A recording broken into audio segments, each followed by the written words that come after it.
Okay, a very good afternoon to all of you, and welcome to the 11th workshop of our project.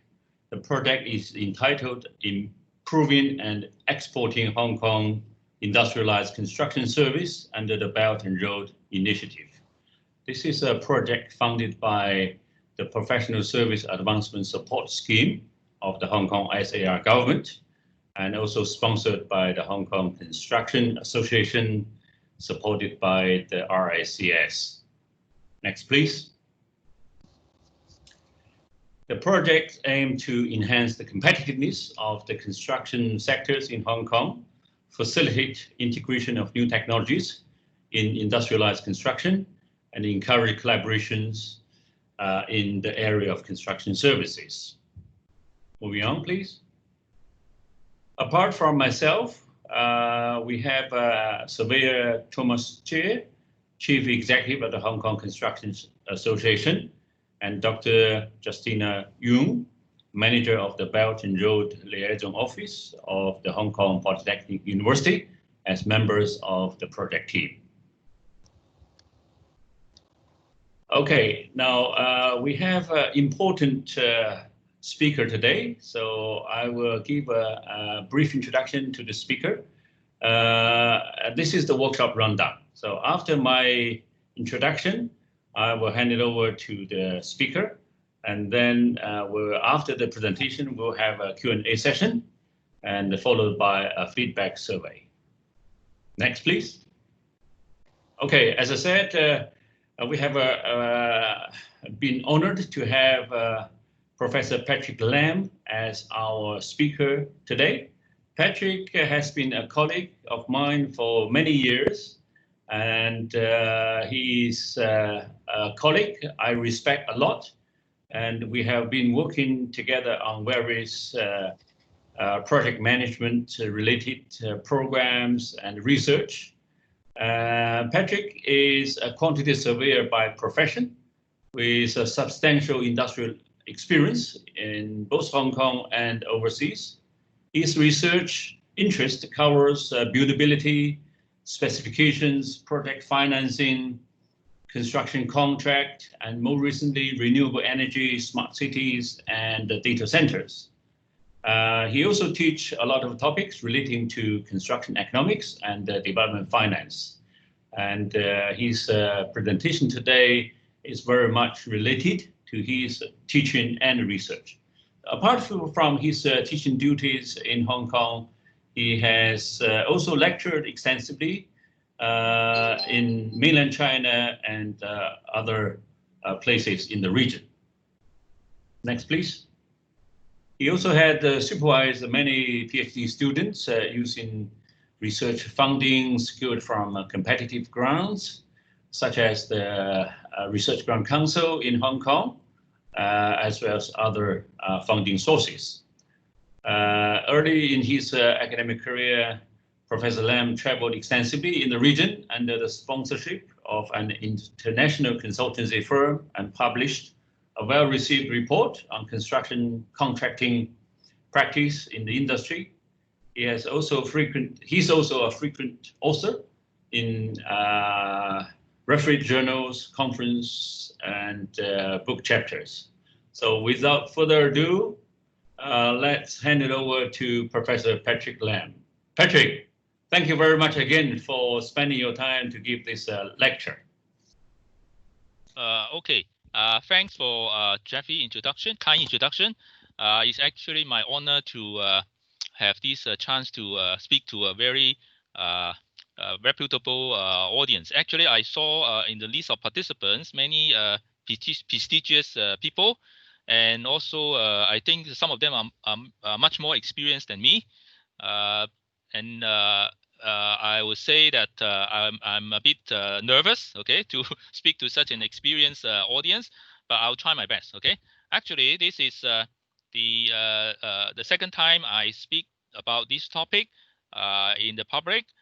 The first one actually was face-to-face under a workshop organized by the university under the course Professional Advancement Program. Okay. Oh, by the way, can everybody hear me? If not, please signal, because I'm quite new to this system. Even, can you hear me? Yes, sir, I can hear you. Okay, okay. Actually, I tried to share my face as well for a little while, but it seems that my camera again is not working well. I did try it before, but anyway, I'll try to fix it during the break period to at least see my face, okay, for a very brief period.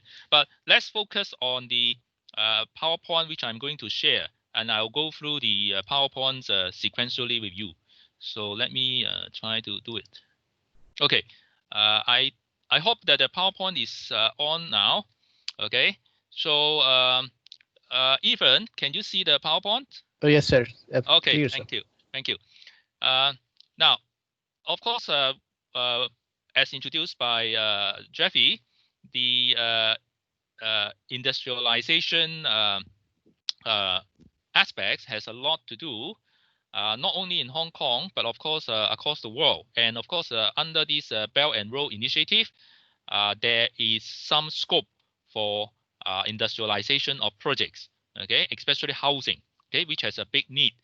But apart from housing, of course, we do have a lot of infrastructure needs to make the BRI successful, okay, Belt and Road Initiative successful.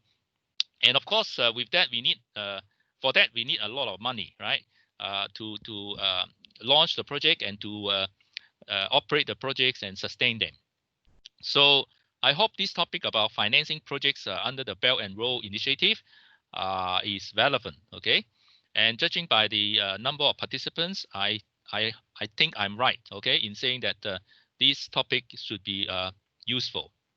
Now, to start with, I have to give, assuming that some of you are new to this BRI, of course, many of you are already quite familiar, and of course, some of you are already working on it, have hands-on experience. Okay, let me just try to do a little bit of background introduction about this BRI. Okay, especially the characteristics leading to the financing issues. Okay, and first of all, of course, this BRI covers a wide geographical district on Earth, and about 60 countries are covered along the BRI route, and about 4 billion people are involved, right? Now, that 4 billion people represents about 60% of the world population. So it's about quite a big issue. Okay, it contributes to, I mean, the economic activities will contribute to about 30 to 40% of the world GDP. So it's very sizable. Now, the special characteristics of this BRI is that because of this great diversity of geographical coverage and also cultural differences and so on, the diversity of national wealth must be there, right? Okay, and with that, we know that significant funding gaps exist. Okay, so that's why we need to talk about financing. Now, I cannot go away without giving you the proper perspective as formulated officially by the Ministry of Finance of the mainland Chinese government. Okay, so the following content are extracted from the guidelines published by the Ministry of Finance of PRC. And I have tried to make it easier for you to focus by highlighting the keywords. Actually use two colors. First of all, red color indicates the very important aspects, and blue color this subsidiary aspects. Okay, so maybe hopefully you can remember better with these highlights. Okay, so first of all, the guideline says that of course the overarching principle is to promote policy coordination. Okay, and also try to establish financial integration through what we call people-to-people exchange. Right. So this is quite a humanistic issue. Now, the overall guidelines emphasize on the principles of equal footing participation, mutual benefits, and then risk sharing. Okay, and it should give a positive signal of supporting and financing the development of BRI. It establishes a common platform with investment plans, trying to map out the strategy for infrastructure development, prioritizing major projects, and of course through coordinating the supporting policy and financing arrangements. Now, of course, I'm trying to give you the background, and later on in the session, I'll try to introduce some of these financing means. Okay. Now, it follows also by having this important guideline of channeling financing resources to serve the real economy of countries and region involved, to help infrastructure connectivity. Of course, first of all, with trade and then investment, industrial capacity, and so on. And notably, in terms of infrastructure, a lot of emphasis is put on energy efficiency. Okay, so it's trying to make the initiative environmentally friendly. Okay, through the proper use of natural resources and the promotion of SME. SMEs means the small and medium enterprises.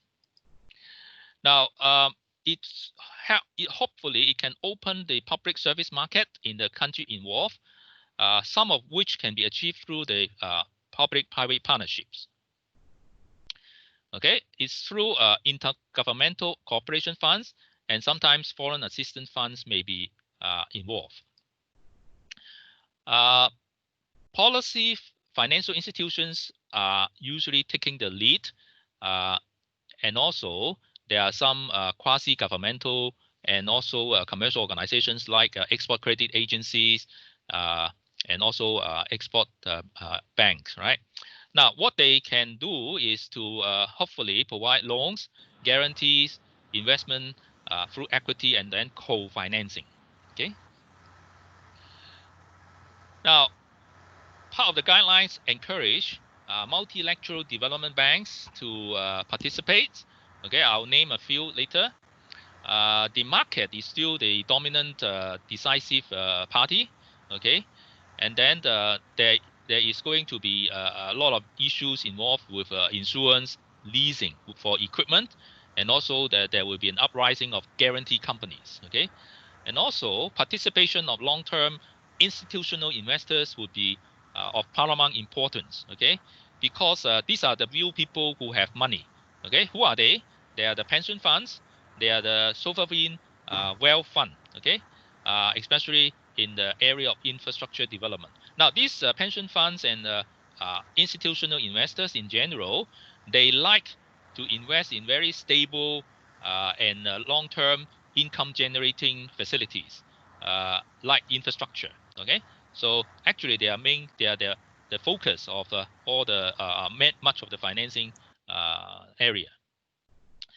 Now, within the guidelines, it also emphasizes on local currency bond market developments and equity markets, trying to reduce currency mismatching risk. Okay, try to expand the market access of banking, insurance, and so on. It encourages setting up of subsidiaries and branches in the participant countries. Financial innovations is encouraged. There should be good coordination on cross-border supervision under this idea of free trading. So it opposes any sort of protectionism activities or intention.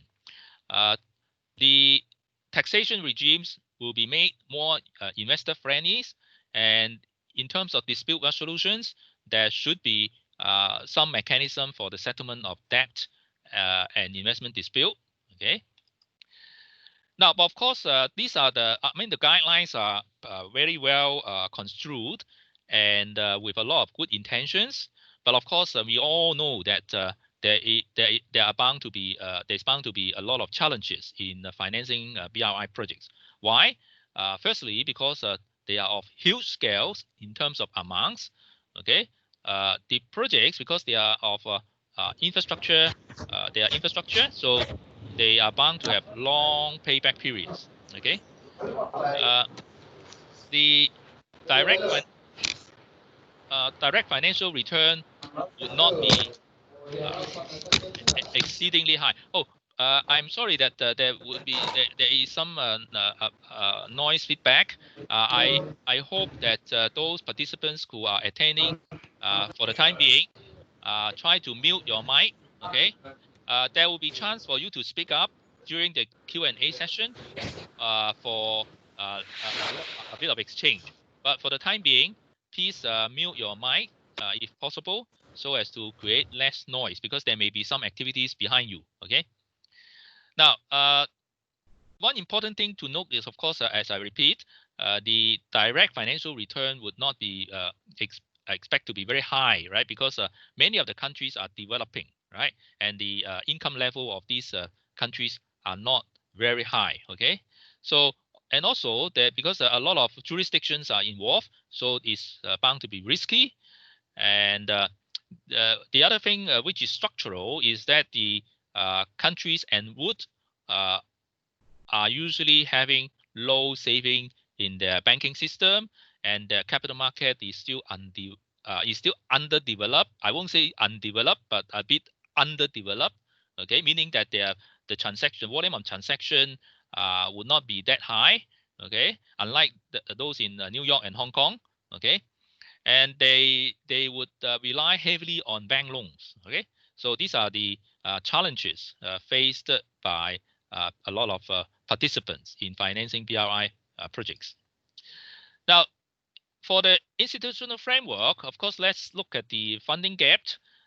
This estimated as about 26 trillions, right?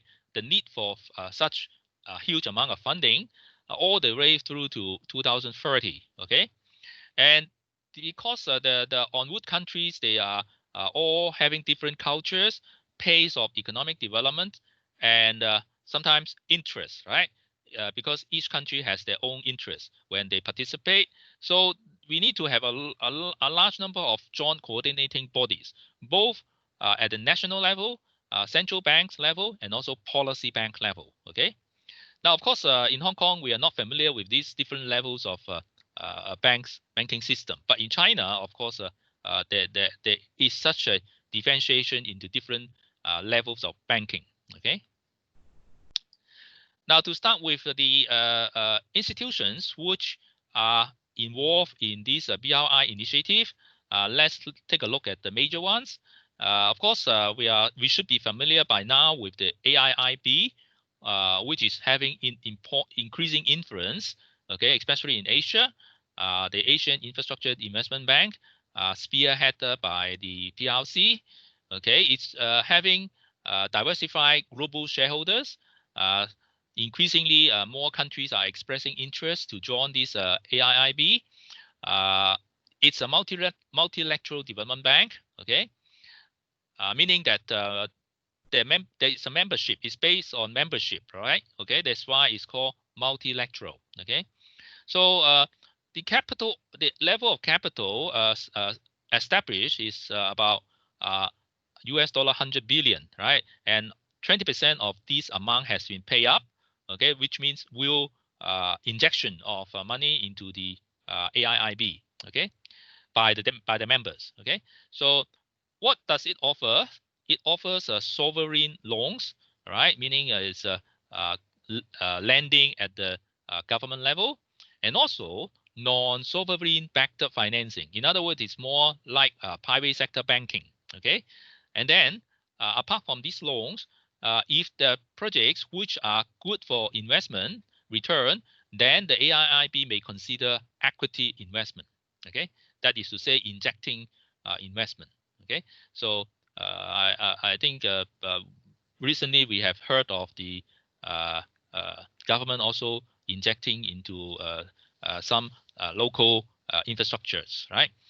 Now, guarantees also is within the services offered by the AIIB, meaning that the guarantee of further commercial loans, right?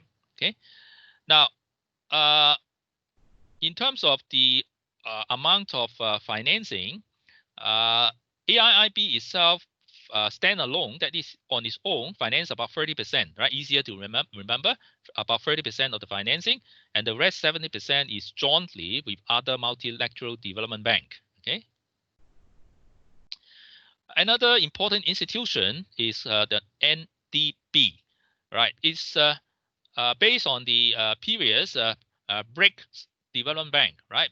BRICS means these 5 countries, right? Brazil, Russia, India, China, and South Africa. Now, of course, I highlight this India for a particular reason, okay? Because previously it was not so participative, but now, of course, this is getting more and more, right? So the other activities of this NDB is that it is supporting public and private project full loans and so on. Okay, authorized capital same as the AIIB, 100 billion US dollar, and a slightly higher percentage has been paid up.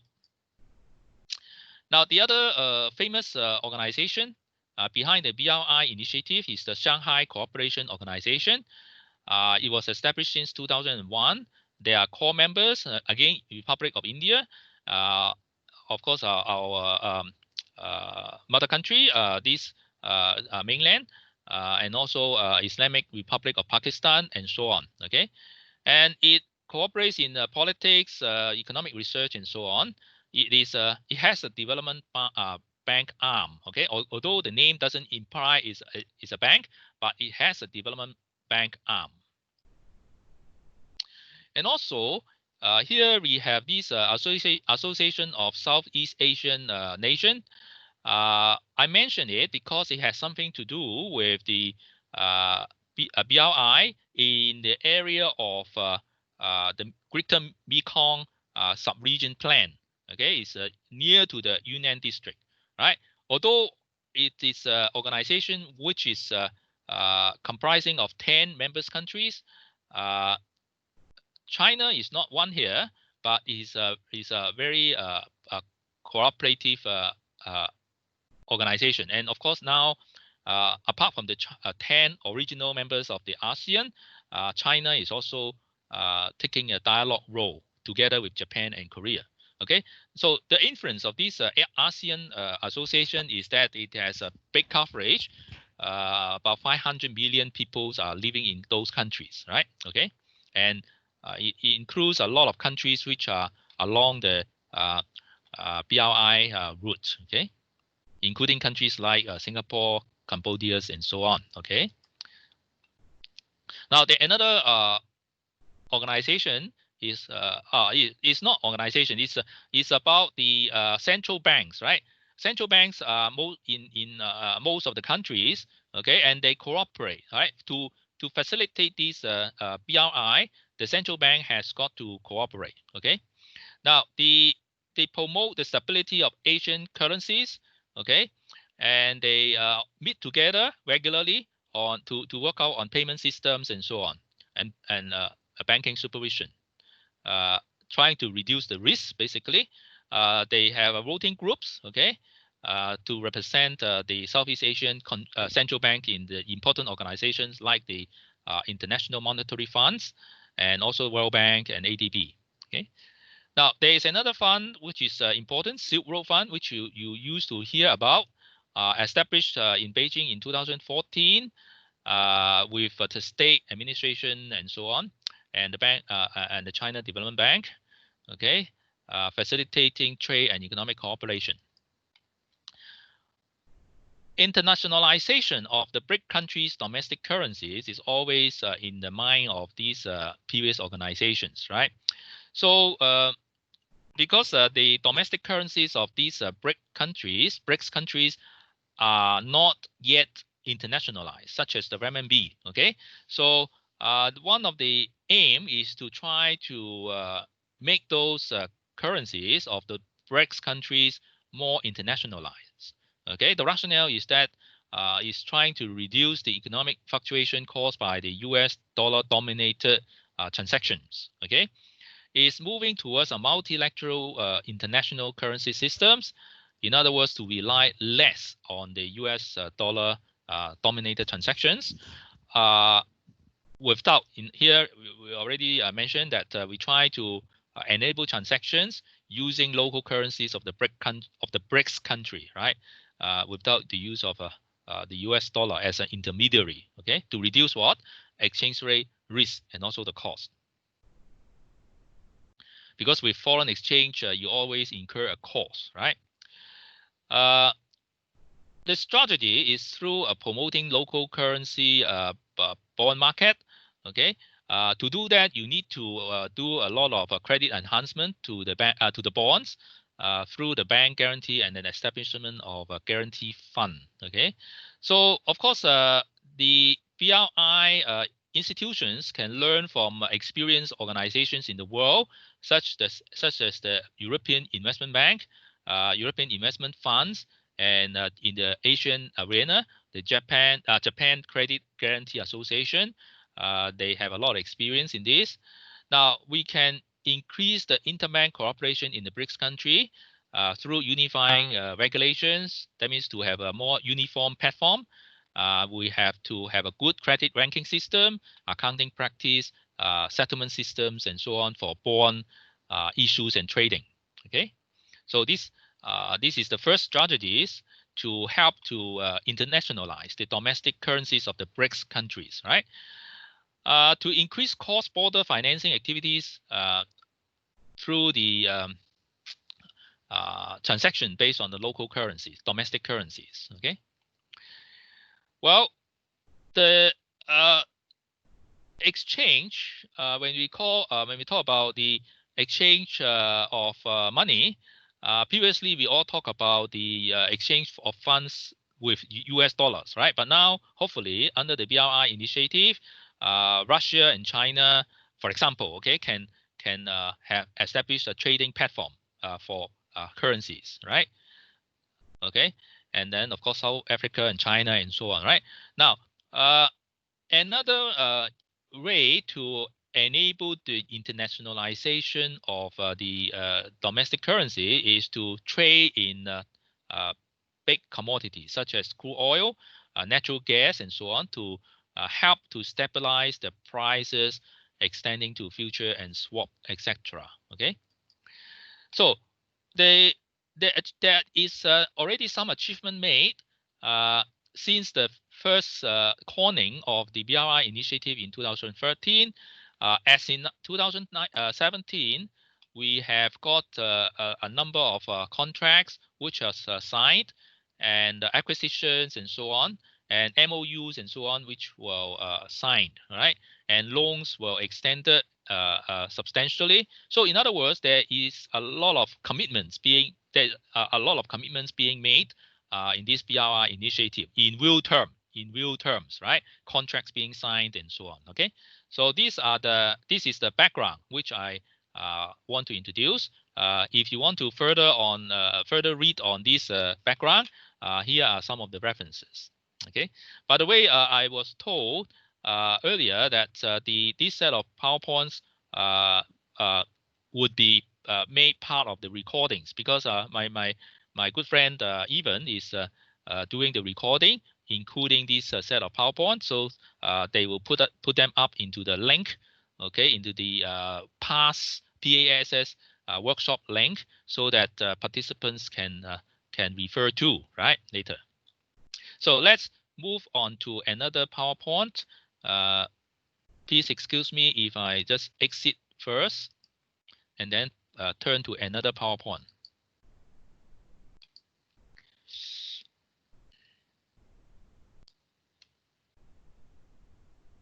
So is it so good so far? Anybody find me doing too fast, or not at the appropriate pace, or talking about things which you think is wrong? Okay, just let me know. Right. So of course we have some time for you to do Q&A, and also midway I promised you to have a break, right? Because we start off with at 3, So at about 4 p.m., let's take a break of about 5 minutes to stretch yourself and to take some water and so on. Okay. Now, the financing parts actually is the major focus today. After giving the background, again, I also have to acknowledge that this set of slides was used before in a workshop under the course Professional Advancement Program of the PolyU. Okay, of course I updated slightly. Okay, and change some wordings right after that. Now, to start with, let's look at this organization of the different financing instruments, I would say. Now, for financing, of course, we know that. Sir. Yeah. Sir, we cannot see any. Yeah. Sorry. Maybe I need to upload it. Yeah. Let me see. Can I? No, not this one. Okay. Yeah, it's good to have even reminding me. Is it on now? Even? Yes, sir. Yes, sir. It's okay. Okay, so let me continue. So what I start off with this set of slides about infrastructure financing is that under the financing mode, we have equity and debt. Equity means shares, basically, share ownership, okay? And then debt is easy to understand, borrow money, okay? Now, under the debt financing mode, we have, of course, the common loan market, in other words, from banks. And banks means commercial banks, policy banks, and also MDB, multilateral development bank, right? Like the ADB, AIIB, and so on. But of course, banks have their money from the depositors or from their members countries, right? So it's not good to rely too much on them as well. And of course, relying too much on the bank also create a lot of systematic risk. Okay, so the activation of the capital market is of paramount importance. I mentioned earlier that within the BRI en route countries, many of the countries have underdeveloped capital market. Okay, underdeveloped means they are not having a lot of transactions. So the to enable them to be more active is important. Okay, because it means that more people will trade at least the bonds and so on. Okay, now the other part of the capital market, of course, is dealing with equity. Okay, equity is the share ownership, right? Now I put capital market here because predominantly because of the bond issues, right? Bond is a debt, okay, and bonds are also traded through the capital market of most jurisdictions, okay, and of course equity you also trade it in the stock exchange, which is also part of the capital market, okay. Now, of course, capital market, you have IPO, initial public offering, and then right issues, okay. Later on, we will come to that. Then you have strategic investment like PPP and so on, and then you have industry funds catering for specific industries, right? So this is the overall structure for infrastructure financing. Now, coming to equity, I mentioned about IPO. IPO, of course, is good, okay, because of course you all know that Hong Kong is a good place to have IPO. A lot of for example, mainland companies come to Hong Kong to have their IPO. It's actually using the public investors' money, okay, isn't it? And at least it would enhance your status if you are a listed company, right, isn't it? So, but to list in the stock exchange, in other words, to tap into the public funding, you need to have track record, okay? It's not easy to achieve IPO status, okay? So that's why it's said to be prestigious, right? Once you have achieved IPO status. And that in many jurisdictions, there is disclosure requirements, meaning that you have to publish your valuation reports the access and so on have got to be make transparent and so on, and management and so on, right? Even the qualification of your directors and so on have got to be disclosed. Okay, and there is a bit of issuing cost involved because most stock market, they would levy a fee for you to pay, right, before you can list your shares, right? And of course, you need a lot of authority approval. Okay, especially in the case of China, you have to wait in a long queue, right? Okay, and the other common equity issuance mode is through the issuance of right shares, right? Now, this is same as ordinary shares, which are issued to existing shareholders, right?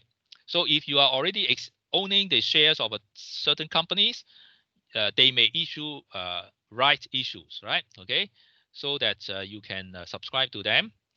Okay, uh, based on the ratio, based on the your existing share ownership ratio. Let's say if you own 5 existing shares, they will make you eligible to buy 1 additional share at usually at a discount price.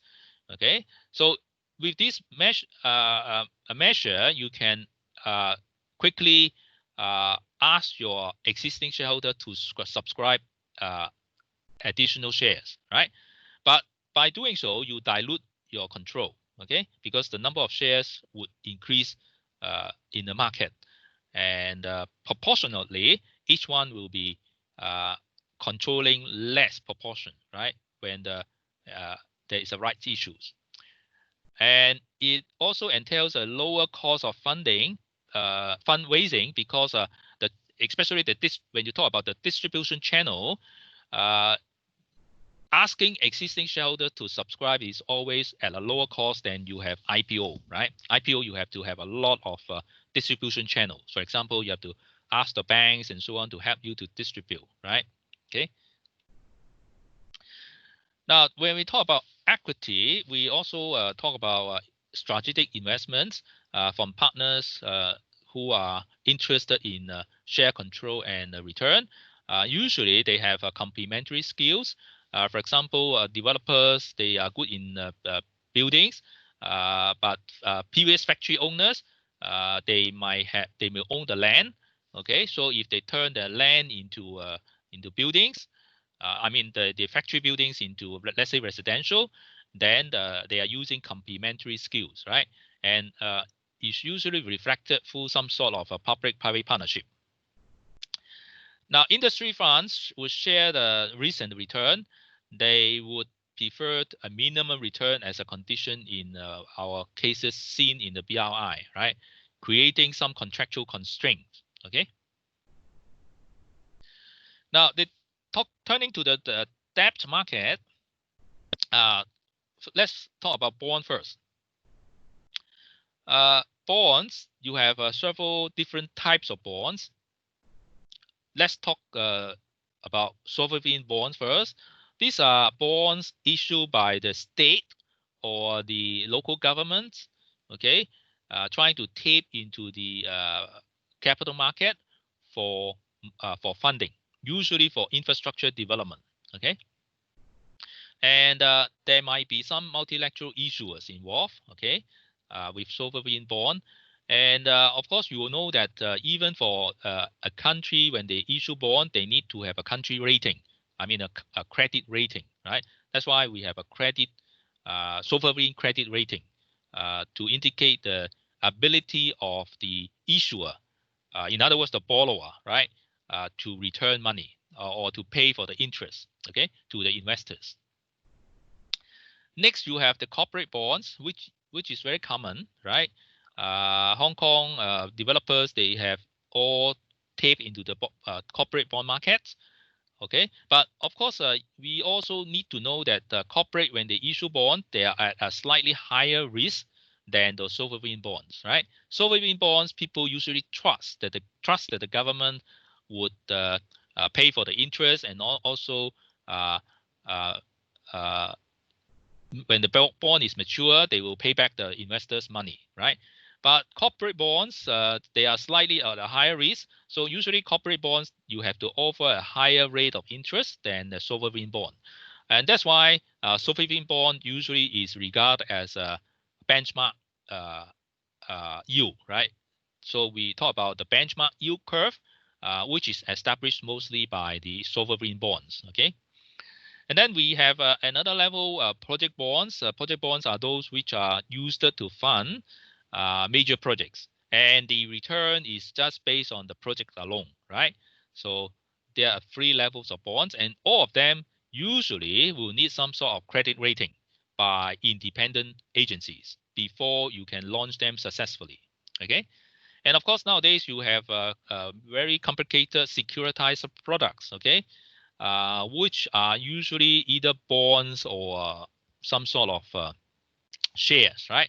You know the link, right? In Hong Kong, we have the link, okay, which is actually a type of securitized products, okay? Now, bonds, of course, everybody knows that it is usually having a long maturity period.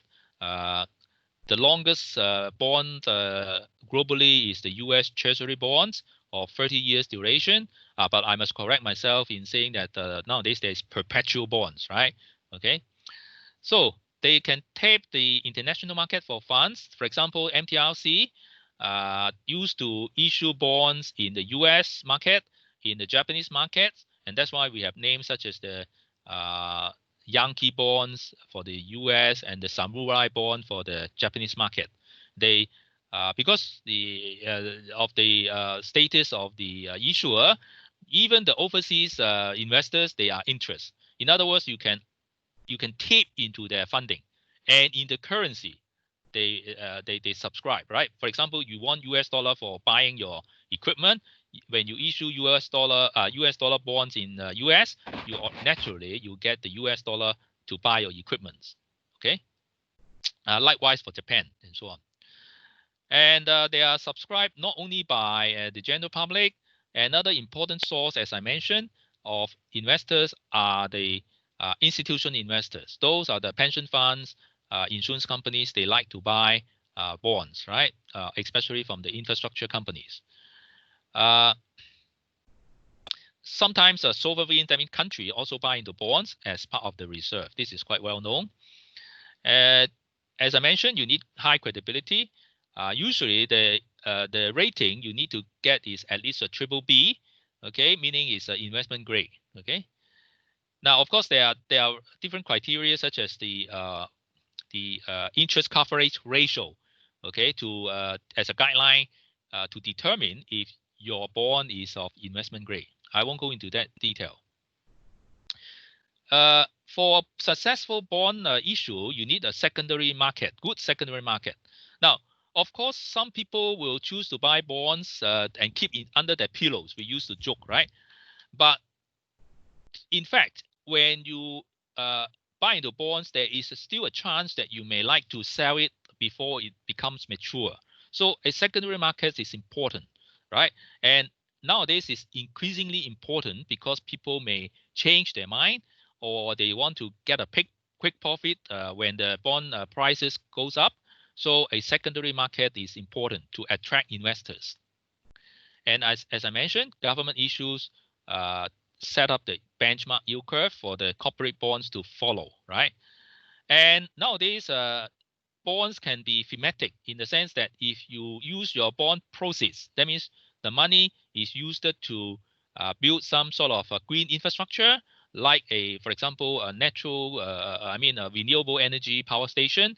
Then you can make it a green bond issue, which would attract a certain class of investors, those people who are environmentally friendly and so on. Okay. And for that matter, you may offer slightly lower interest rate. Okay.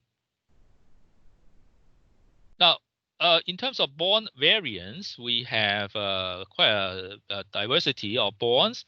The most common bond is what we call vanilla, just like ice cream, right? When vanilla taste, it's called pink bond, right? Pink bond or vanilla bond has fixed maturity period and also fixed interest rate. it is always a debt, okay, until it matures, right? Of course. Now, repayment is not guaranteed by a third party, but if it is a so-called derived bond, okay? There are certain types of bonds for which the holders can enjoy the right of converting the bonds into shares at a later stage based on a certain ratio. This would attract them to buy the bonds for a company which they think has a good prospect. Because bonds carries usually a fixed rate of interest, but shares has no limit, right? Shares has no limit as to the level of dividends. So if the prospect of the company is good, people may like to convert their bond holdings into shares to earn better dividends, okay? Now, some bonds nowadays can be perpetual, right? In other words, they are not having a fixed maturity period, okay? So the users, I mean the issuers can enjoy the use of the fund in a very long term, okay? Of course, the buyer of the bond can still redeem when they want, right? Now you have nowadays a floating rate note, which are giving some sort of interest to the uh, uh, investors when the interest rate has a uncertain trend of movement. For example, if interest rate is going up, if you ask people to buy into fixed rate bond, they might be reluctant, okay, because they may earn better money, better return if the interest rate goes up for other investment vehicles. So you may try to reflect the uh, uncertainties in the interest rate by linking your rate of return to the bondholders by referring to some benchmark interest rate. For example, the HIBOR, HIBOR, or the LIBOR, LIBOR, right? That means to refer to the Hong Kong interbank offer rate or London interbank offer rate as the fluctuating basis. Okay, that's so-called the floating rate note or floating rate bond. So these are the variants of the bonds, and you note that we have several aspects such as maturity to look after, whether it's fixed, whether it's perpetual, and even bonds, although they are fixed, they have different periods. Some are longer term, like 30 years. Some are shorter term, like 3 years or even 1 year. They are usually called note, N-O-T-E. Okay. Convertibility. We have to look at credit enhancement. We talk about credit rating. So if you have guarantee by a third party, so the credit rating will be enhanced. So you move from a triple C maybe to a BB, right? Okay, rating. So far, so good.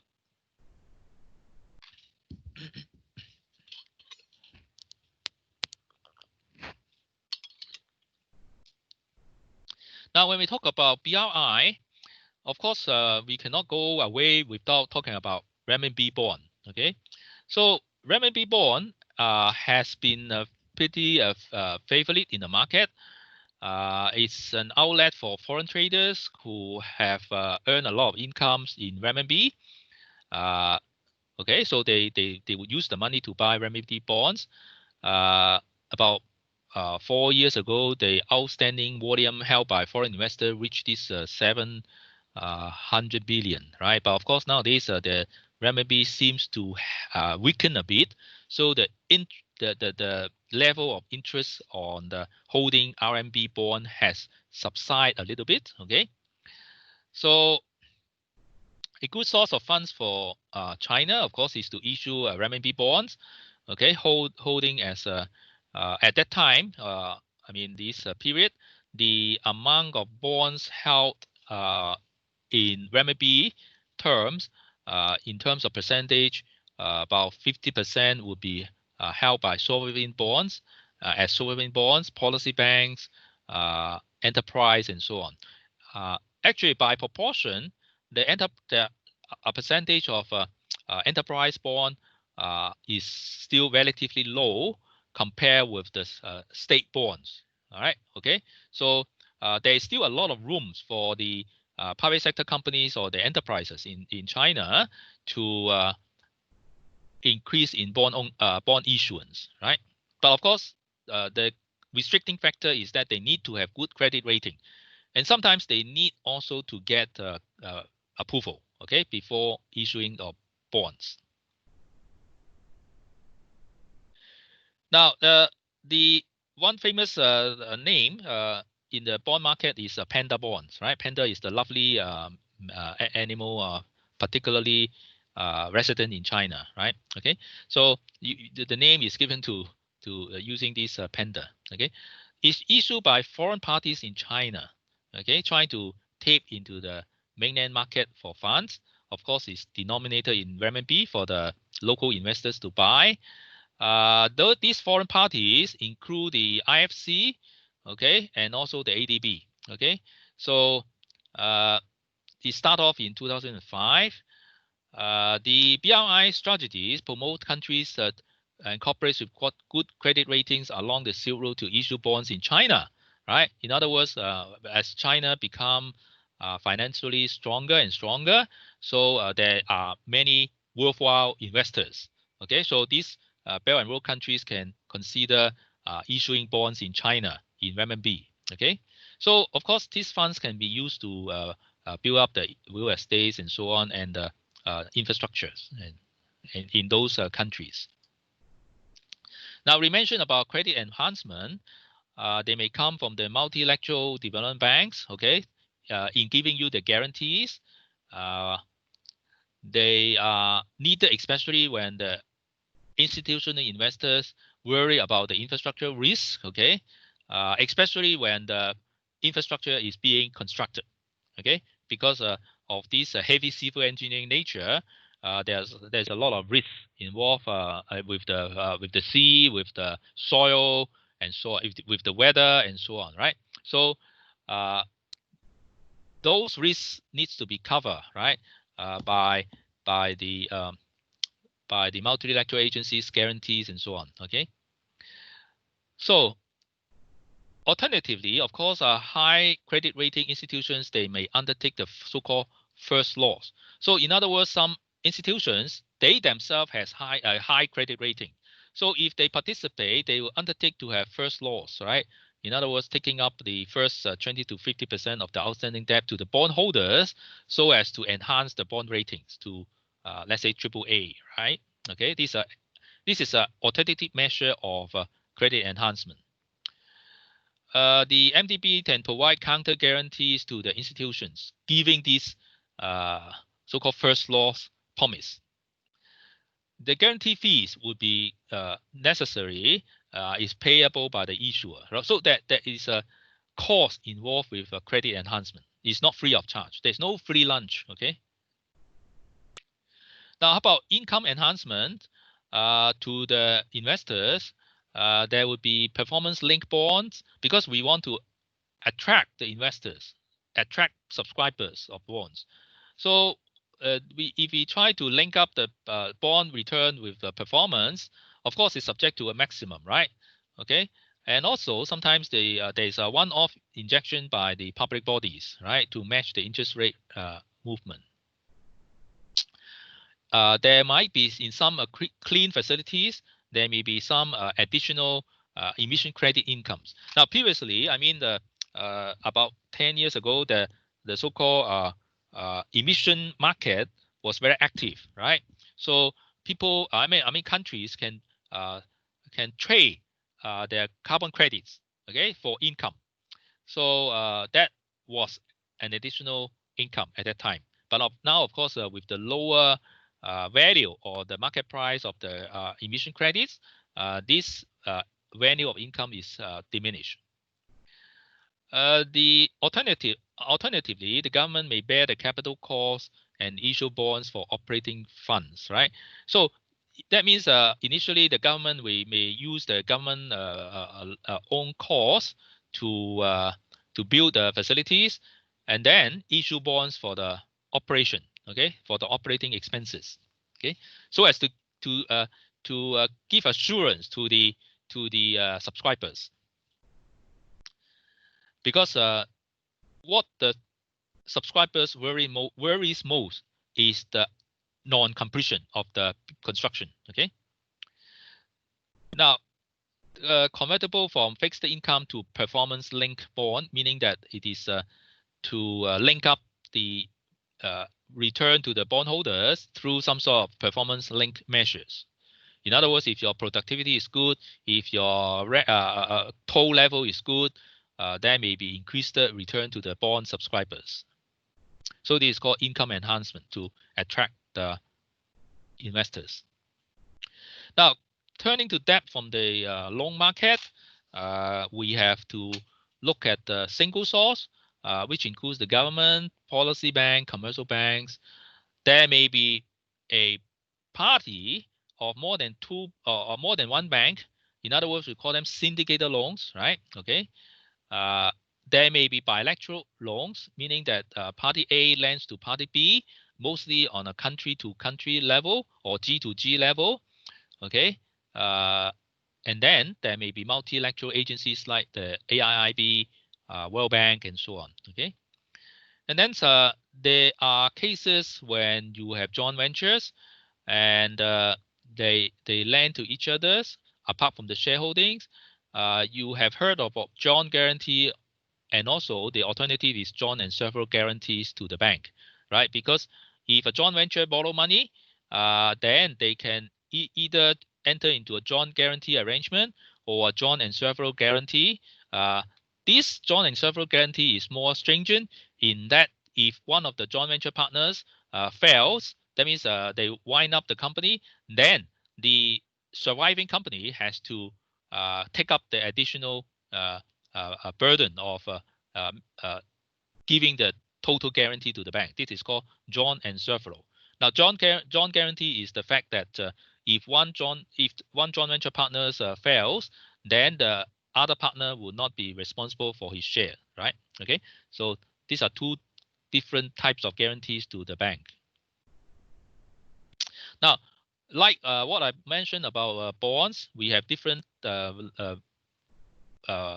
variants. In other words, there are different types of loans. Looking from the corporate loan perspective, we have companies borrowing for the corporate needs. Okay, in general, they can use the funds for whatever purpose they deem fit.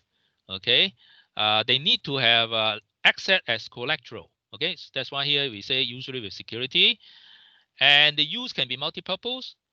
Repayment is through the general earnings, and the balance sheet status is important because the loan will count as a debt in the count as a debt for the calculation of the debt to equity ratio.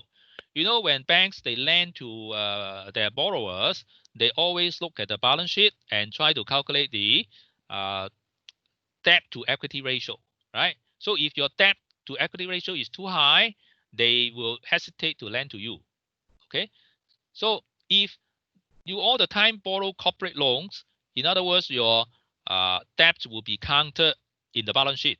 Okay, now that would reduce your ability to have further borrowing. Instead, if you use part of the loan or you acquire part of the loan through the concept of project finance, is off balance sheet. Now, what is project finance? It is limited recourse or non-recourse. In other words, the lender will look only at the future income stream arising from this particular project, okay, as a source of return and service of the interest. Okay, so it's project specific. So it's based on the project income, not the general earnings, right? So as such, it is qualified as a off-balance sheet loan. In other words, this loan taken by the parent company does not need to the actually the loan is taken by the subsidiary, which is a project company, but the mother company or the holding company does not need to show the debt as a liability in the balance sheet. Okay, so it's so-called off balance sheet. Now, of course, the project company will have to show the debt as a liability, right? We are talking about the holding company. No need to show it as a liability item under most accounting jurisdictions. So we have introduced these two concepts, corporate loans and project finance, right? Each has their different purposes. Now, there are, of course, special types of loans. For example, developers, when they bid for land in Hong Kong, they used to get bridging loan from the bank, okay, which is to be refinanced eventually because of the high interest rate involved, okay, and they are usually for land acquisition, merger, and so on, right? So we can have export credits, okay. Later on, we'll talk about it after the break, okay. And then, of course, we have equipment finance, equipment leasing as a type of loan issue.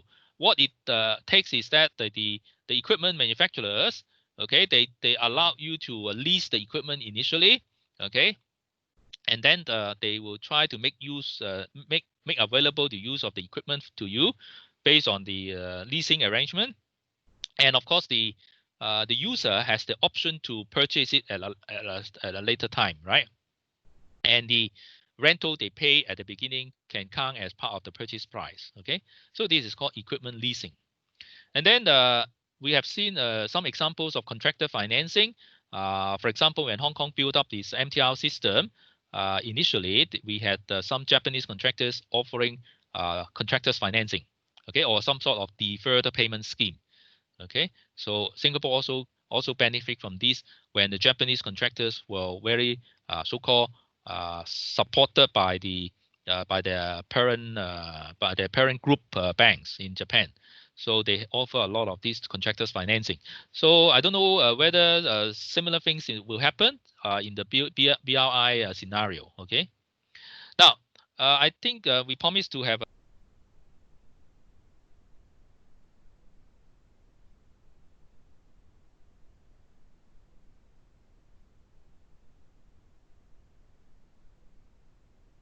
Okay. So now we are at these export credits, right? Okay. Now, export credit financing is a very important source of measure. In actual fact, it's more or less like a guarantee. Okay, guarantee to who? To the banks, right? For doing overseas business. Now, it's provided by official agencies of exporting countries to importing countries, right? So let's say if the UK want to export its generator, right? For example, power generators to developing countries. What they'll do is to apply for this export credit guarantee from the export guarantee department, right? ECG right? Export Guarantee Department. It's a big department in the UK. The aim of this department is to promote their overseas business. Okay, so what they do is to offer some financial guarantees. I'll come to some pictures later. The financial terms, of course, will favor the selection of exporters from the home countries of the export credit agencies. In other words, Export Credit Guarantee Department. This is a wrong spelling here. It's ECGD, right? Instead of this spelling. Export Credit Guarantee Department. Okay. And in some countries, such as the US, Japan, India, they call Exim Bank, right? They exist in the form of an export-import bank, right? Same for China. Okay. They don't exist in the form of a government departments like the UK. So their purpose is to facilitate trade. There are two variants. Let's look at the supplier's credit. Let's say country A, country B, they want to do business with one another. So the exporter, that means the seller, would provide the services and the goods to the importing country. These exporters apply for the export credit guarantee from their own home country, so that their bank will get the guarantee when they help to pay help to pay for the equipment. No, the cycle is this: when the exporters they provide the goods, the importer usually has to pay, right? So the payment in this case is pay to the home country bank, right? The home country bank will make payment to the exporters, right? But in the back, they are guaranteed by the export credit agencies, such as the ECDG in the UK. Now, in this case, since the whole credit arrangement was arranged or is arranged by country A, for example, the UK, the whole credit is arranged by them. They are called the supplier's credit. This because exporter is a supplier. Okay, so importer just import, and then hopefully they can return money to the bank, right, of the of country A. So this is called the supplier's credit. Now, alternatively, you can have the situation when the importer can borrow from their own bank, right? From their own bank, which is what we call intermediary bank. Now, usually in the case of a foreign currency, this intermediary bank may also need to borrow from the exporter's country's bank, right? Okay. So in this case, the buyers, importer is the buyer, right? The buyer, they provide the first loan, right, which is also supported by the loan of the exporting country. Is called buyer's credit because the buyer initially provide the credit. Okay, now the guarantee is given in the same way to the bank of country A, in order to make sure that the bank here will not get out of pocket, right? So in this way, the business is encouraged because sometimes the bank and also the exporter will worry that sometimes the importers cannot pay. Okay, so because the biggest worry of when you sell some goods overseas is that you don't receive payment, right? So the export credit assistance is mainly through the guarantee to the bank so that they are comfortable enough to do business overseas. So it's a type of good financing arrangement whereby the importer, although they are having a weaker position, they may still be able to do business with the exporter. Now, of course, in the exporting countryside, the export credit agency, the existence of them will promote these exporters to export. All right. Now, you may ask, where does the guarantee money comes from?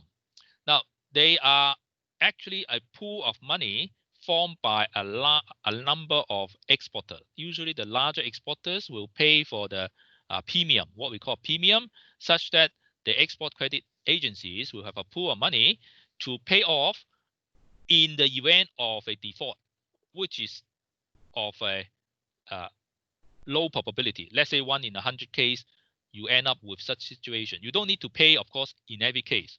In every case, if you pay, nobody can afford, right? So because this international business is such that there is a probability of default of payment by the importer, but of course, when the export credit rating agency, they grant this guarantee, they also investigate the importers thoroughly in what they call due diligence, right? They have to carry out due diligence on the importer. Now, having this export credit guarantee lined up usually secures the money for the major equipment portion, right? Let's say if you are building a train system, the train cars are purchased from the exporters. So the export credit agencies will investigate and then grant you this export credit. So much so that actually the importers can rely on the export credit being granted as a signal to the other commercial lenders that it is already investigated by an export credit agency. Okay, so this is helping a lot. So even in Hong Kong, we use it a lot, especially in major infrastructure such as MTRC. Okay, MTRC, when they buy train cars, they also use such export credit. And I think the same applies to big infrastructure companies such as the China Light and Power, okay, whereby they buy generator equipment also using export credit. Now, I mentioned briefly about bilateral aids, which meaning is extended from one country to another, G to G. Allocation, of course, is based on political grounds in such situation, and conditions may be attached such that the procurement of equipment is basically from the lending country. Sorry, the central government approval is usually required. Now, in the BRI context, we have what we call dual benefit loans. I write the Chinese term here is meaning two benefits, right? Two benefits loan.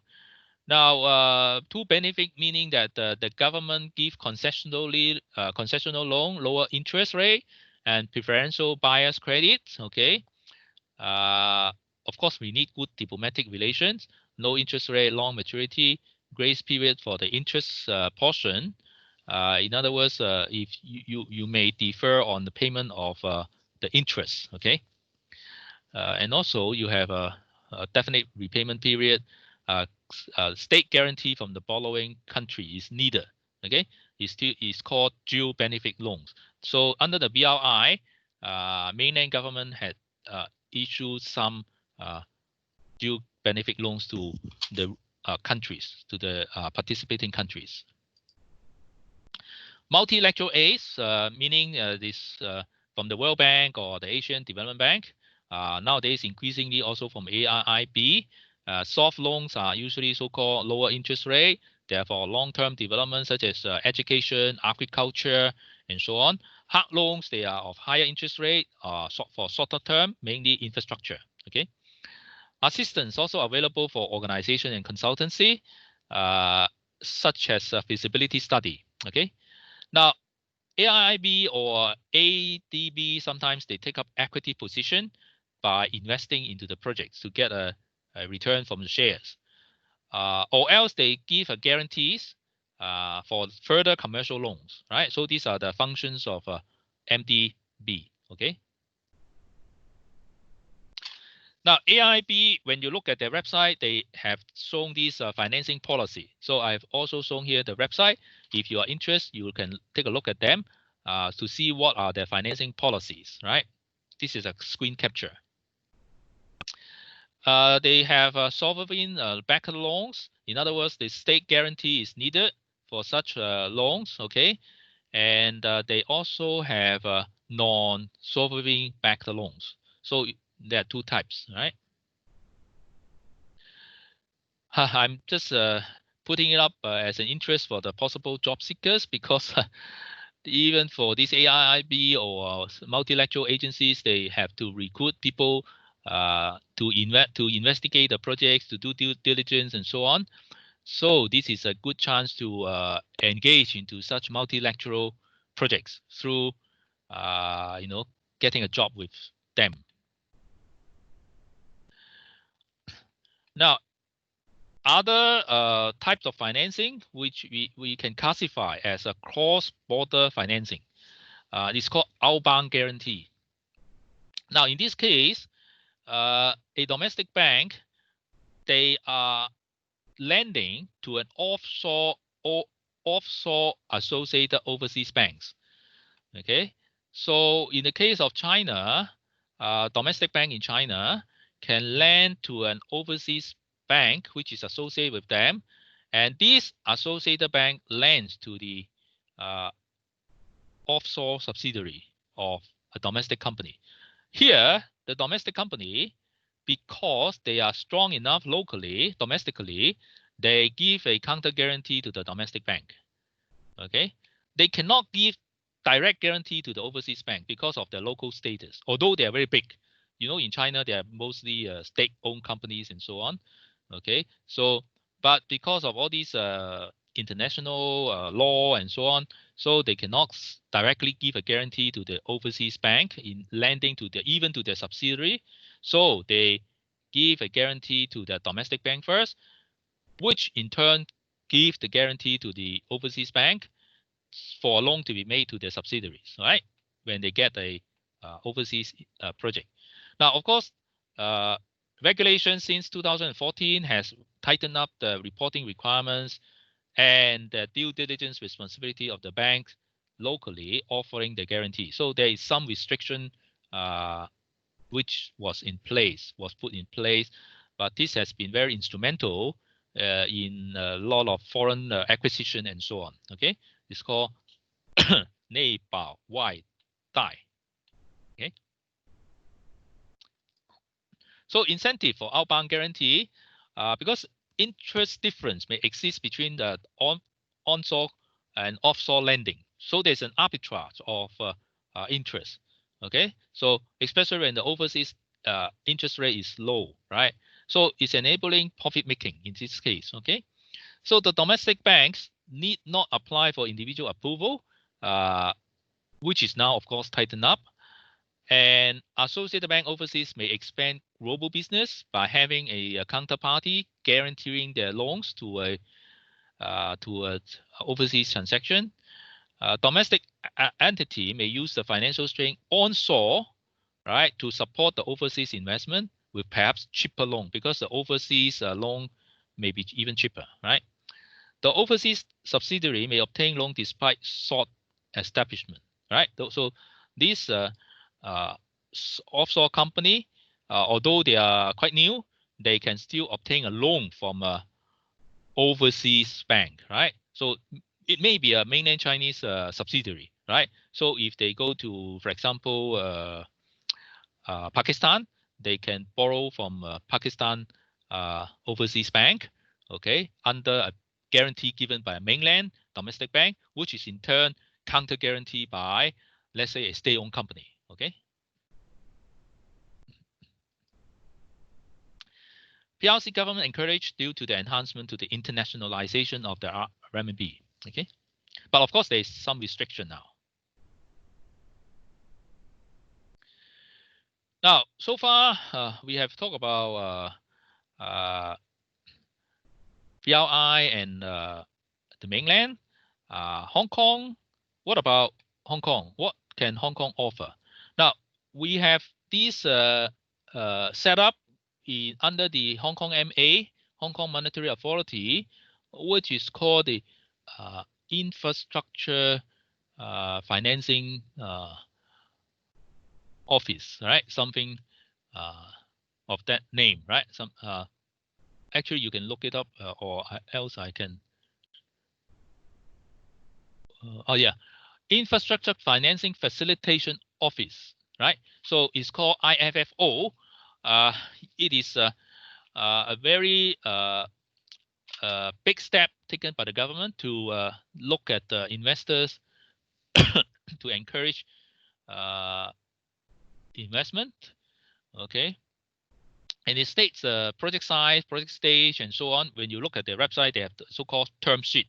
They have the term sheet, which is having a lot of useful information, setting up a good example.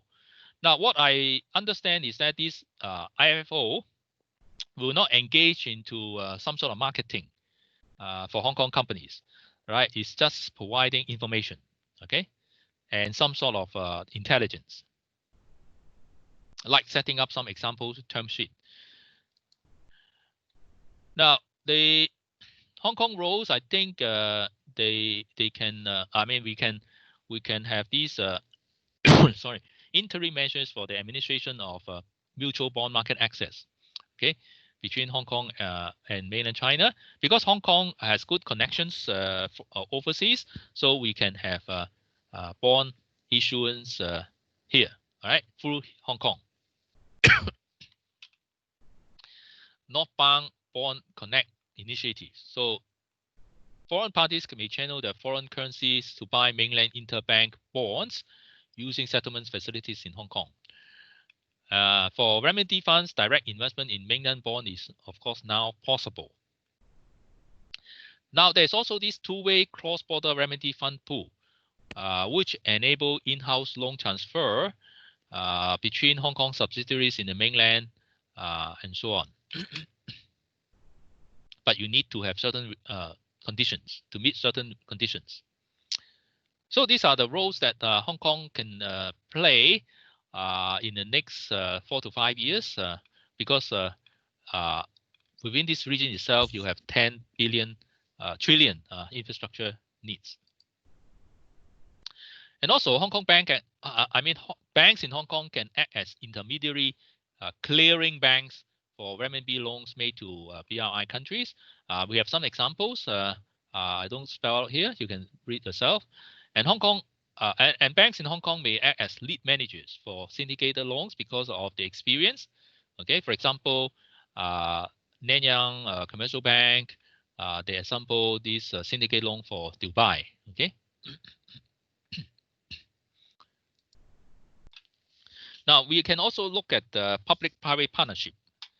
In the recent 5 years, China has initiated over 4,000 PPP projects in the range of about 7 trillion investment.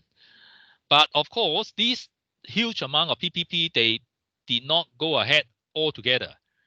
After some sort of self-cleaning, I would say, only half proceed. Okay, because some of them were not construed very robustly, I would say, robustly. Okay. Cross-border projects are allowed, but of course, the central government always encourage you to have risk monitoring. And of course, a lot of venues for securing advice and about the law and the regulations. And of course, first and foremost, the State Council and also the National Development for Reform Commission, NDRC, a very important organization. And also under the Ministry of Finance, there is this so-called Public and Social Capital Cooperation Center. Okay, in proper translation, it's called China Public-Private Partnership Center. So they have a lot of publications and so on in their website. And then, of course, PPOC, People's Bank of China, also would be the able to give advice on the regulations and so on. So when you contemplate any of these PPP, in order to make them proper, you have to seek advice from these organizations. Now, coming to a bit of a feature in the BRI in the Islamic financing. Okay, because a lot of the countries along the BRI route, about 20 out of the 60 countries, they are Muslim countries. Okay, and China itself has 20 billion Muslim. They are mostly, of course, living in the western part of the country, but which, by the way, is the target development zone. Okay. Islamic financing can promote the internationalization of renminbi. Of course, Hong Kong also tried to promote itself as a venue for Islamic financing. Okay, later on I'll talk about it. It's an alternative and a complementary financing source, not affected by the financial crisis of mainstream countries. Now, when you look at the previous financial crisis of the, let's say, the Asian financial crisis, the subprime crisis, and so on, all the major banks, they suffer, right? From bad debt, from the real estate, and so on. But Islamic financing was left untouched, right? In other words, they were not affected so much. Now, to talk about Islamic financing, we have to understand a little bit on the Islamic religious principles. Of course, I'm not expert, right?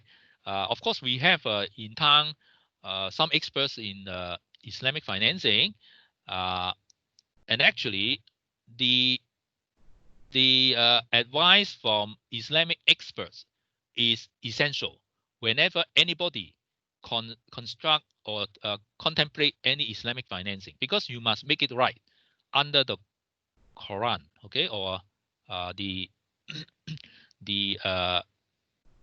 religious book, I would say. Okay, it prohibits money making from money. Okay, so interest rate cannot be charged on debt. Okay, and Islamic financing does not favor uncertainties and unequal business terms. In other words, you cannot oppress the other party. Okay, but profit sharing is possible, and sometimes, of course, loss sharing is possible as the basis of business. And as a rule, Muslims should not invest in businesses involving immorality. For example, the trading of pork, liquor, and so on, which is not permitted under Islamic law. Okay, and financing must be approved by both the national authorities and the religious leaders. I don't know the exact pronunciation, but just bear with me to pronounce it as a Sharia committee, right, to ensure the compliance with these religious principles. Now, the fundamental of Islamic financing is that there are some institutions governing the transactions. There are well-established organizations which are well-known, right? I just give you some idea who they are, their website here. They have set up some international standards, okay? Now, just give some very day-to-day examples of Islamic financing. Let's say if a buyer of a car wants to own a car. Now, in the Western world or other parts of the world, they just go to buy and then they own it directly. Or sometimes they take a car loan, right? Okay. Now, but in the Islamic financing, it works in this way. The car buyer, they are approaching a bank, right? Now, the bank actually they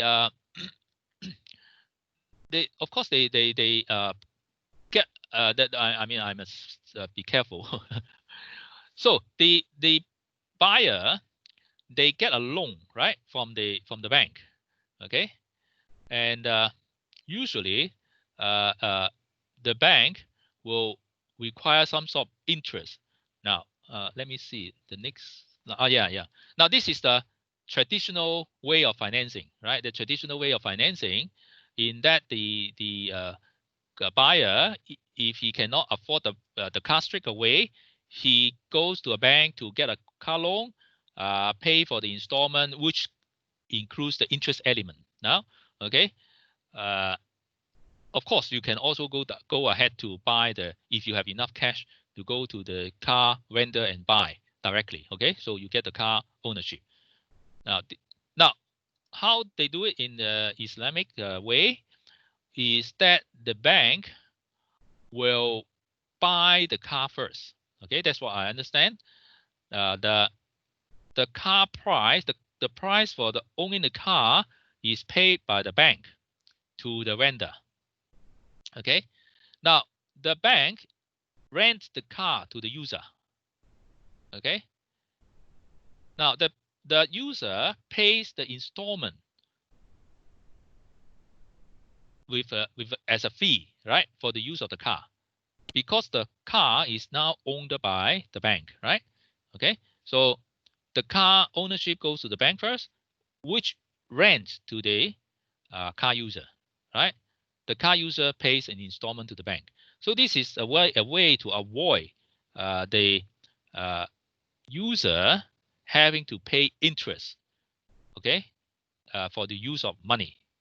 Okay, so it's more like a rental in this case. Now, in the case of infrastructure, they have what they call I better not pronounce it not to offend the people. Okay, so because I cannot pronounce it correctly. Okay, anyway, it's a contract for sale. Okay, it's a contract for sale. Okay, party A, the developer, undertake to make a specified asset and deliver to party B. Okay, the financer is the party B, by a pre-agreed time for an agreed price. So another contract is entered into by having a construction contract with a builder. Okay, So another contract is set up for the use. So there are 3 contracts here. One is a contract for sale. One is a construction contract. We are talking about, let's say, a factory, right? Okay. So another contract is for the use. Okay. So party B, who is the financer, will allow the party A to use the facility by receiving a rental payment, including a profit for an agreed period. Okay. Profit is possible. Okay, but not interest. Now, in principle, party B is the owner. He should maintain it unless there's a other agreement, right? Okay, he should. I mean, this is different from the other from the rest of the world in the sense that the financer here is responsible for the maintenance. Okay, until the expiry. Okay, expiry of the terms, and then return to party A. Okay, so because party A actually is the user, he is familiar with the operation. Okay, so sometimes the party A is hired to maintain for a fee. Okay, to set off the rental. So this is the way of Islamic project financing. Still, the owner or the user will get the use of the facility. Okay, backed by the financer. Okay, so the actual owner is the financer. Okay, so this is the way of structuring the Islamic financing for infrastructure. Now, in the case of bonds, there have been some bonds which are issued based on the Islamic principle. Yeah, called sukuk, right? I think this word is simple enough for me to pronounce, but people who are familiar can correct me. Okay, is based on the asset. Okay, you have an originator, you have a special purpose vehicle company. They issue some bonds, right, which are called the sukuk, right? So the originator sells an asset to the special purpose vehicle, in return for payment. Okay, so the originator, when they use the asset, they want to use the asset, they will pay the rental. Okay, they will pay for the rental. They in return for the lease. In other words, the originator still use the facility, okay, for production or for whatever purpose, right? But the actual owner now is the SPV, right? The SPV, based on this income stream of regular rental, can issue some bonds to the market, which are called Islamic bonds, right? So the investors, they will pay a lump sum to get a bond in return for this sharing part of this regular payment. Okay, so this is called Islamic bond. And when the expiry of this arrangement, the asset will go back to the originator. But the essence is that the originator will get financing, right? Okay, to acquire this asset. Okay, so this is the use of the Islamic bond. Now, in the Belt and Road situation, we can have a lot of chances to use Islamic bonds, either issue in renminbi or local currency, okay, so as to detach from the US dollar or euro dominance. Now, in Asia, Malaysia has been a major issuer using its currency, which is ringgit, okay, and it occupies about 60% of the bond market in Malaysia. Okay, so it is quite a major source of financing there. Followed by UAE and Saudi Arabia, right? Okay, so these are Muslim countries. They also have issued Islamic bonds. It's listed on the stock exchange, all right, or sold over the counter. Maturity usually at between 5 to 10 years, at lower cost than conventional bonds. Okay, it suits issuers of lower financial status or credit rating. Okay, it has less liquidity, unfortunately, but of course, everything depends on the taxation policy. If the taxation policy is favorable, the liquidity will be enhanced. So Hong Kong actually tried to amend some of our taxation regulations, making it possible to make use of Islamic financing. I think even the previous treasurer has, even our nowadays our treasury chief, right?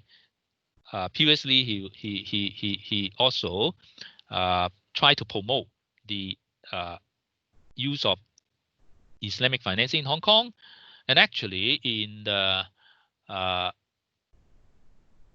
mainland domestic issue, when I prepared this set of PowerPoint was not heard of yet, but the agricultural bank had issued 1 billion renminbi in Dubai, okay, in Dubai, not in China itself, okay.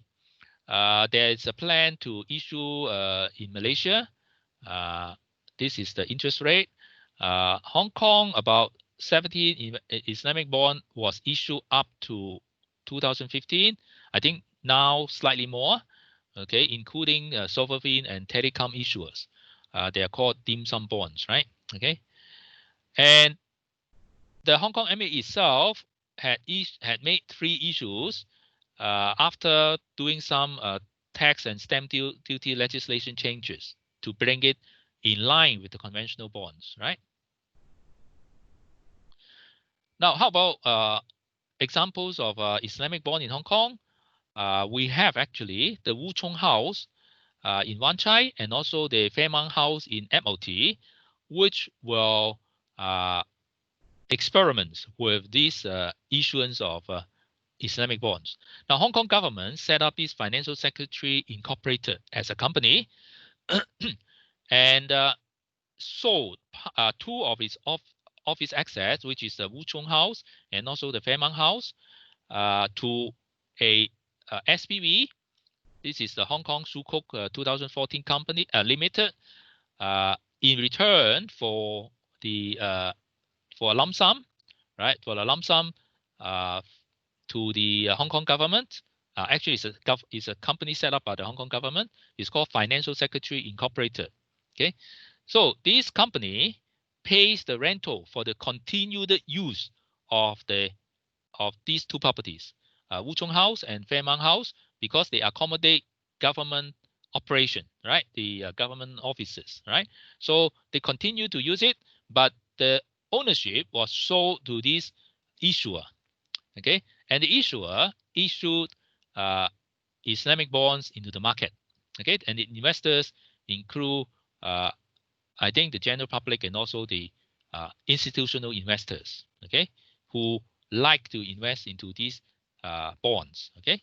So this had happened in Hong Kong, but not very widely known, okay? But at least we had experiment with such. And actually, Hong Kong government tries to promote it, at least maybe 3 or 4 years ago, right? But now slightly less made public. Okay, I think there's a lot of legislation which needs to be amended. Okay, to make it happen, and also because of the interest rate environment, I think it also has some issue, some reasons behind why this is not yet very popular. Okay, now I'm almost reaching the end of my presentations in good time because I tend to allow I plan to allow about 10 minutes for Q&A.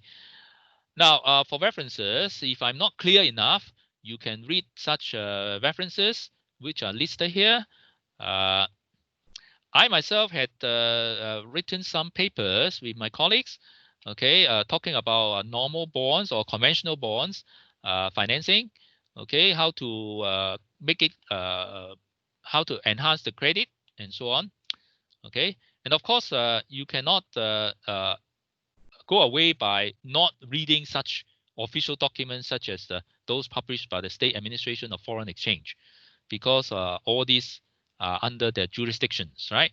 So if you want to know more about the way of financing BRI projects, go for these official publications, okay, as well as those which are written by scholars, right? Okay, who are familiar, for example, with Islamic financing, okay, under the Belt and Road initiative, okay. So to summarize, I have talked about the major types of financing under this umbrella of equity and debt, okay? And we have talked about the loan market, the bond market, and when we have equity, we have IPO, we have right issues and so on, PPP and industry funds and so on. So they are like the general financing means, but when you operate it in details, of course, you have to know about the particular characteristics of the BRI, okay, and also the countries involved, especially if they are Islamic countries, you have to follow the Islamic rules, okay, the culture and the custom, all right, okay. So, and also respect the people, okay. So those are the issues, right? We, of course, at one time we had these panda bonds and also dim sum bond also in Hong Kong, which were popular. Okay, but of course, interest rate environment changes, and nowadays we all have to watch carefully the market. Okay, before we talk about further about the financing. Okay, and for example, these dual benefits loans, maybe now they are having more restrictions, okay, because of the economic conditions and so on, okay. So I end my presentation here and try to tackle some of your questions, if any. Okay, if you have questions, you can either use your microphones or write in the chat box. Let me try to open the chat box, okay. Yeah. So let me minimize this. Okay. So here I just type questions are welcome. Okay. So, and also corrections, if any. Okay. If you have something to correct me, so I also welcome, because we can learn from each other.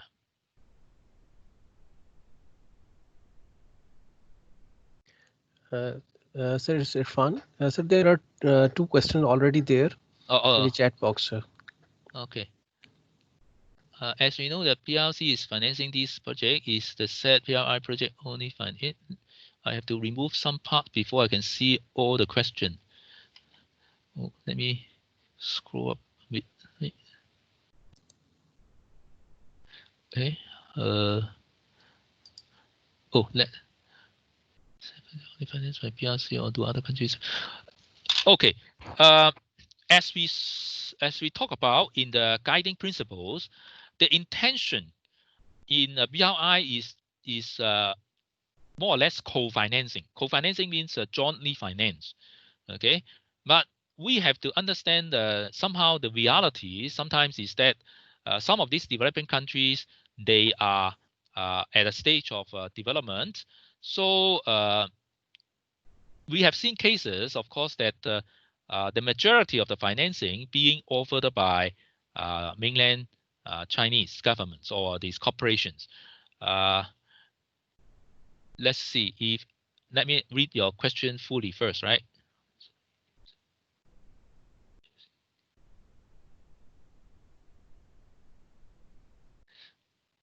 Like the UK do have shares in it, then why specifically?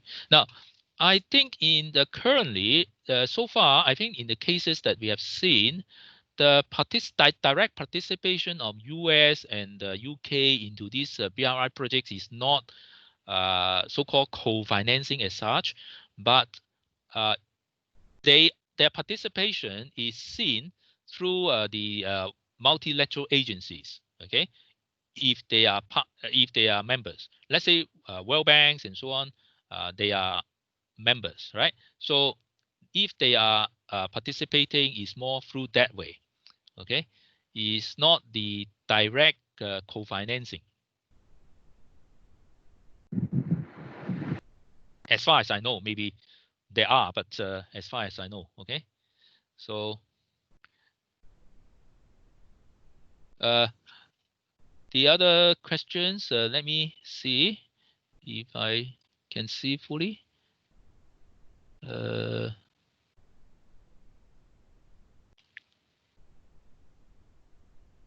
Sir, just before this question, there are a few lines above. You can see a question, sir. 3 lines above. Yeah, sir. Does the dim sum bond be RMB or Hong Kong dollar?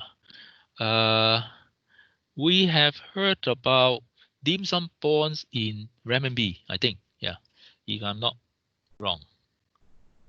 Hong Kong, in Hong Kong. I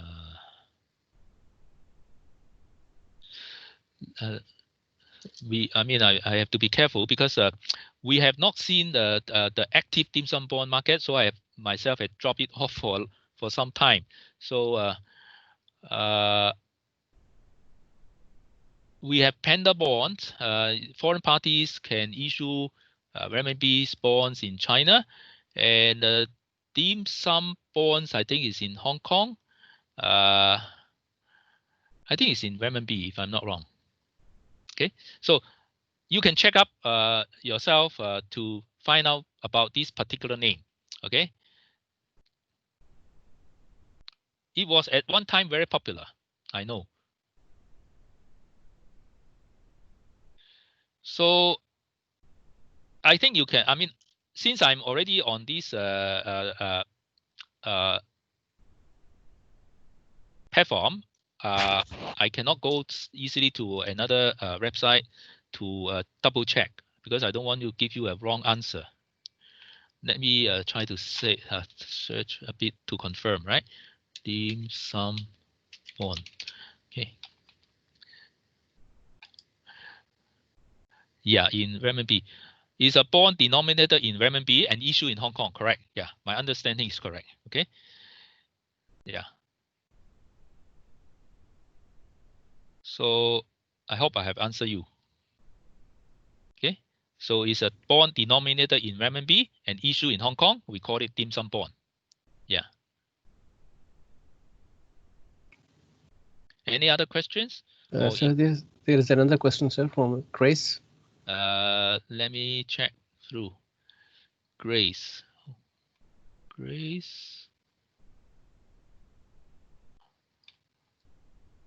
Because there are many participants, so I have to scroll up and down to find your questions.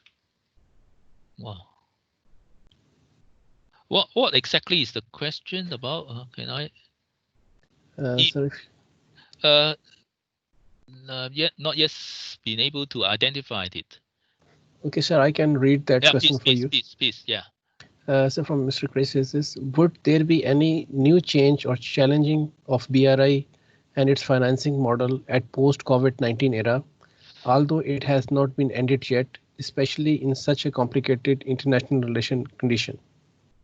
I think the answer is definitely yes, but in what way we have yet to learn. Okay, because the COVID-19 actually upset a lot of economic activities, or at least disrupt a lot of economic activities in China itself, and also in a number of countries which were affected by COVID-19. Okay.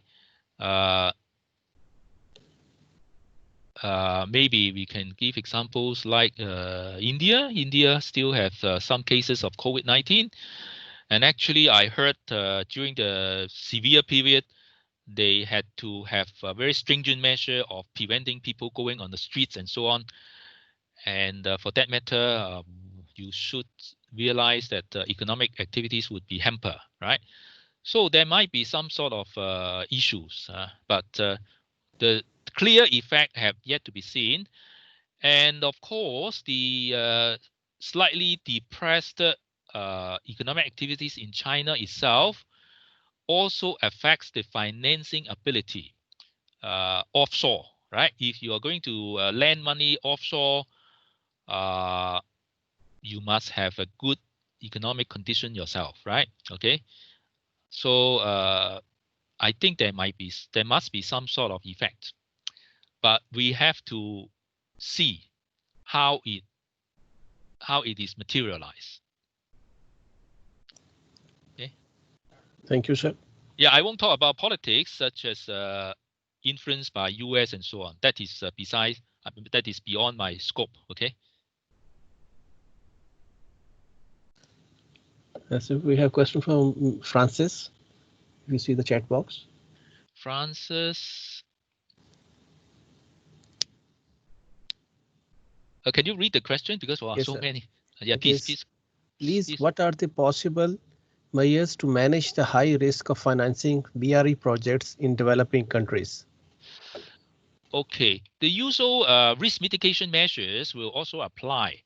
Uh, I think the usual commercial risks are mitigated by things like contracts.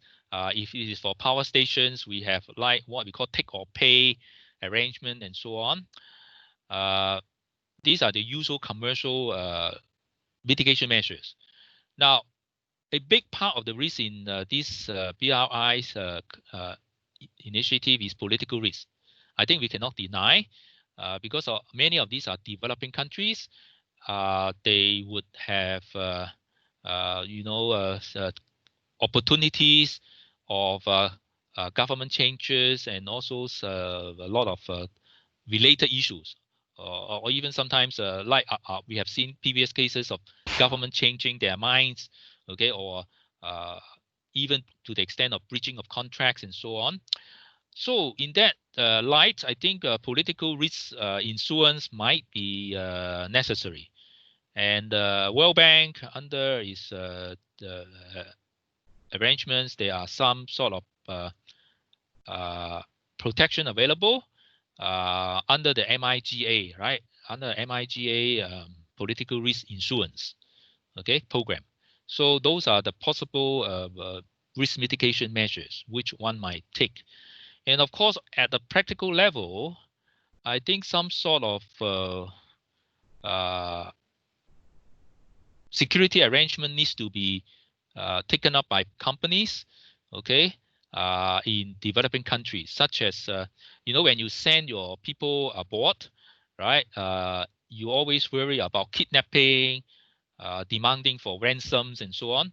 Okay, so those have to be strengthened. I mean, in terms of security measures, those are the things which we have seen happening sometimes in this BRI cases. Okay, kidnapping and all that can happen.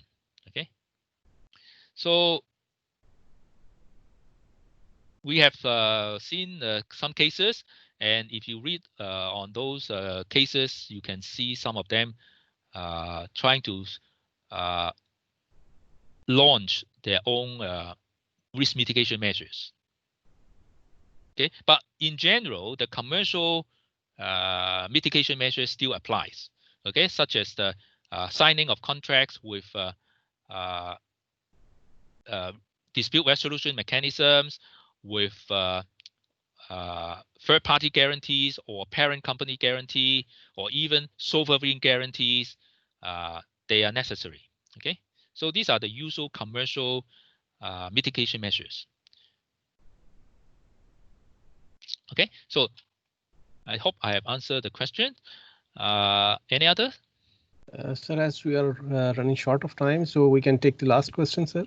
Yeah, please. Sir, as we begin, Ms. Benjamin, looking at the nature of BRI, how can SMEs have access to funding under this initiative? Actually, I myself have listened to a talk given by one of the associations or one of the funds, some sort of trust. I mean, there are some sort of trust set up by some people who are very interested in this area, and they are trying to help SME.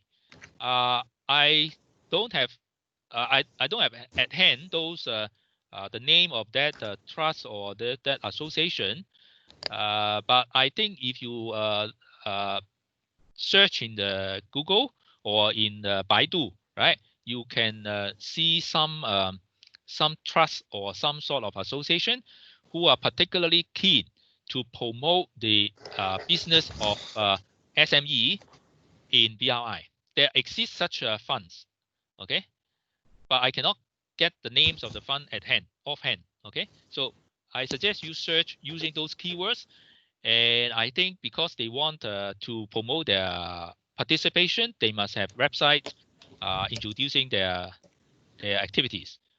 Sometimes they give talks. I have listened to one, okay. There exists such establishment who are trying to help out. Okay, and actually, for my own institute, which is the Hong Kong Institute of Surveyors, we have seen cases of successful cases of companies getting design and build contracts from the BRI initiative. Those are not really big companies. Those are specialized companies. I would say they are specialized, having some niche area in their expertise. So they offered a service, and it was accepted. And they have got promoted as well in our own institute, which is the Hong Kong Institute of Surveyors.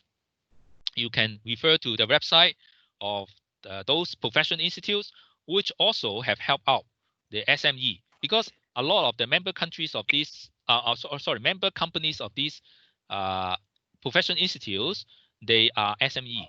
Okay. For example, you can have architectural firms, you can have engineering consultancy firms, which are still regarded as SME, and they are encouraged to participate in BRI through their respective professional institutes. When you look up the website, you can find some relevant information. Okay. And I give them an example of my own professional institute, which is the Hong Kong Institute of Surveyors. Sometimes they have featured articles talking about participation in BRI. Okay, so I hope also that I have answered these last questions. Although I'm not the